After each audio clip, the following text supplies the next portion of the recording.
Supreme court की judgements हैं। 10,000 एकड़ अगर मेरे पास होते हैं I'd be very happy। मेरा रिकॉर्ड में बिल्कुल नहीं है 10,000 एकड़।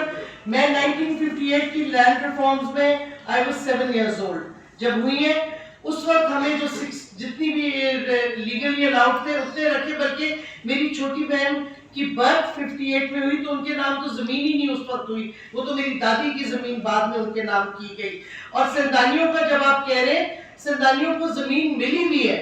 और मैं इसी वास्ते तो एंटी करप्शन को कहा है कि खुदा के वास्ते मुझे बताओ क्या केस है। 72 का केस है, जब मैं LSE में थी, मैं इधर मुल्क में नहीं थी। बताओ तो ताकि मैं डॉक्यूमेंट्स दूं। मेरे पास सारे डॉक्यूमेंटेशन है लैंड की, लाहौर हाई कोर्ट की, सुप्रीम कोर्ट की, और जो उन्होंने रिव्यू पिटिशन दी थी उसकी भी है। और 10,000 एकड़ मेरे नाम नहीं है, मेरे पास अंडर 600 एंड कुछ एकर्स है, अंडर 700 एकर्स जो डिक्लेयर्ड है, जिसका इनकम आ रहा है। अगर कोई और है तो मुझे कोई कागज दिखाएगा, केस दिखाएगा तो मैं बात करूंगी ना।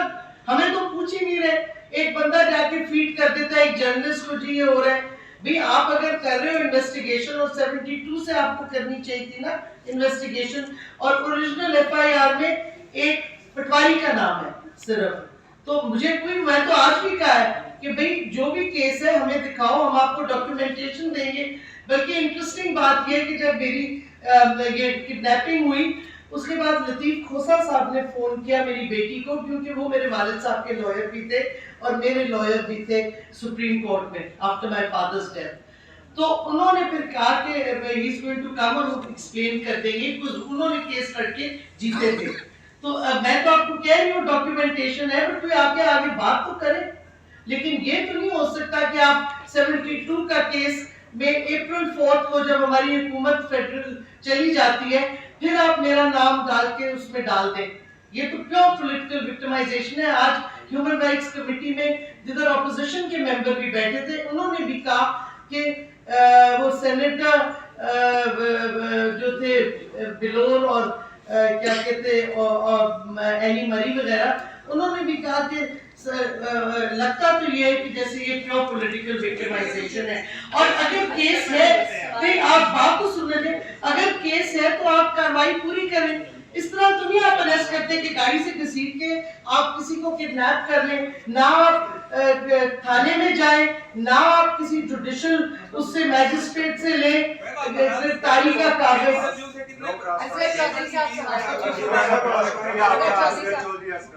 मैडम एक तो हम आपको मुबारकबाद पेश करते हैं कि शुमाली इलाकों की सैर से आप बच गए, चक्री के चक्रों से या वापस आ गए इस्लामाबाद। अच्छा, गुजारिश ये है कि जो आज की हुकूमत है वो ये इल्ज़ाम लगा रही है कि खान साहब अपनी तकरीरों में सिर्फ अमरीकी साजिश की बात करते हैं, अपनी कारकर्दगी का हवाले से एक लफ्ज़ भी नहीं कहते। दूसरा, अगर मुल्क डिफॉल्ट कर जाता है तो इल्ज़ाम किसके सर पर जाएगा? कैसर बंगाली साहब चंद कबल प्रेस क्लब पे ये कह चुके हैं कि अगर IMF का प्रोग्राम ना मिला तो डिफॉल्ट कर सकता है। तीसरा, मैडम ये बताइए कि क्या PTI किसी के साथ बैठ सकती है या अकेली परवाज़ करेगी? Thank you. पहली बात तो ये, आपने लगता है खान साहब की तकरीरें नहीं सुनी।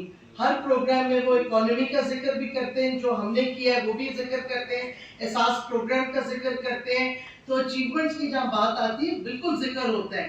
तो मुझे नहीं पता या आप कह रहे हैं आपने नहीं सुना है, आप हुकूमत का, हाँ तो हुकूमत के काम तो वैसे ही बंद है ना, मैं क्या करूँ उसका।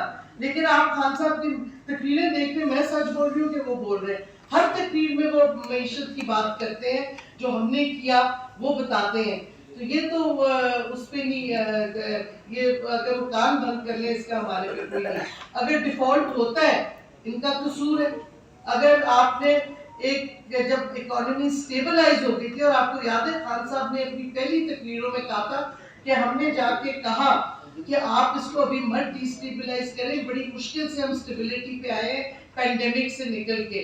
तो फिर मैं उसके बावजूद अगर आपने डिस्टेबलाइज किया है और आपके साथ IMF के साथ आपकी बातचीत नाकाम हो रही है, एक्चुअली प्रॉब्लम इनका ये है कि डार कुछ और कहता है, मिफ्ता इस्माइल कुछ और करना चाहता है, आपस में ही इनका फैसला हो रहा, तो पॉलिसी कोई नहीं बन रही।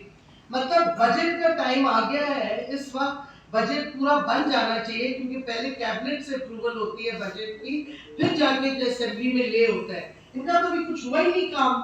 जी डॉक्टर साहब, अकेली परवाज़ क्या बैठ सकती है जी पीडीआई किसी सियासी दीवार के साथ बैठ सकती है या अकेली भाई हम देखें ना, अगर क्या वो कहना चाहते हैं।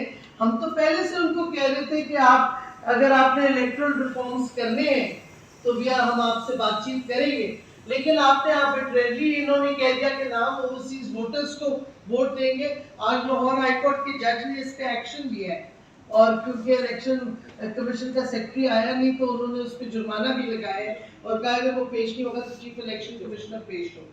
तो क्या कहते, खुद ही आपने डिसाइड कर लिया है कि ईवीएम भी नहीं चलनी, ओवरसीज पाकिस्तानीज को वोट भी नहीं देना, यानी कि आप पूरा एक पहले बनाना चाह रहे हैं स्ट्रक्चर जिससे आप फिर से रिगिंग कर सकें। क्योंकि रिगिंग के बगैर तो ये नहीं आ सकते। डॉक्टर साहब, मेरा क्वेश्चन आपसे पुलिस रिफॉर्म से है। आप चूंकि मिनिस्टर भी रही हैं ह्यूमन राइट्स की और आप कमेटीज में भी बैठती हैं, तो ये जो वाकया आपके साथ आया हुआ, आप 3, साढ़े 3, पौने 4 साल हुकूमत में रहे, तो ये जो हमारे यहाँ जो एक थाना कचहरी कल्चर डेवलप हो चुका हुआ है जिसके ऊपर आपने कोई काम नहीं किया, आपके साथ ये वाकया हुआ, आम आदमी के साथ क्या होता होगा, तो आप ये बताइए कि क्या कोई पुलिस रिफॉर्म्स जो है इसके ऊपर कोई आप काम करना चाहेंगी आइंदा का, कोई इस तरह का कोई आपका? देखिए हमने लास्ट 6 महीने में क्रिमिनल लॉ की पूरी रिफॉर्म कर ली थी, और वो टेबल होना था असेंबली में, क्रिमिनल लॉ का रिफॉर्म। उसके बाद एडमिनिस्ट्रेटिव रिफॉर्म्स स्लो पेस पे चल रहे थे, क्योंकि आपने रिफॉर्म भी ब्यूरोक्रेसी के थ्रू करवाने थे, तो हमें हर स्टेप पे ब्यूरोक्रेसी रोकती जा रही थी।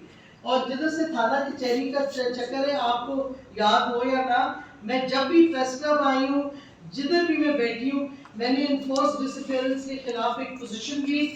हमने कानून बनाया जो फाइनली 2.5-3 साल के बाद जाके मेरी पेशियां लगी।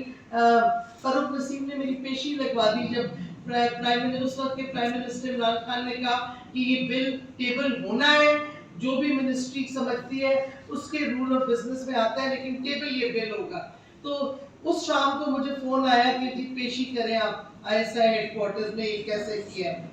तो फिर मैंने प्राइम मिनिस्टर को फोन किया कि ये मेरे साथ हुआ है, तो उन्होंने फिर फरूक को काफी सुनाई। बट मैं पेशी पे गई, मैंने कहा ये हमने इंटरनेशनल कन्वेंशन साइन की हुई है।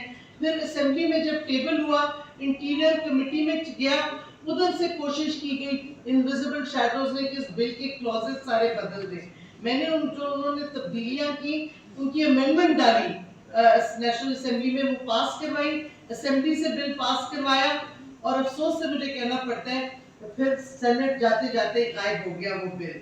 कोशिश की तो मेरी पोजीशन वाज़ेह तौर पे बड़ी क्लियर है इनफोर्स डिसअपीयरेंसेस के ऊपर कि ना ये, और प्राइम मिनिस्टर की जब इमरान खान जब नहीं बने थे प्राइम मिनिस्टर, उस वक्त से उनकी पोजीशन भी यही थी कि ये गलत है। आमना जंजुआ के प्रोटेस्ट पे जाते थे हमेशा, ये हमारी पोजीशन रही है। हमारी मंशूर में भी इसके खिलाफ हमने पोजीशन ली और इंशाल्लाह फिर नए मंशूर में भी लेंगे।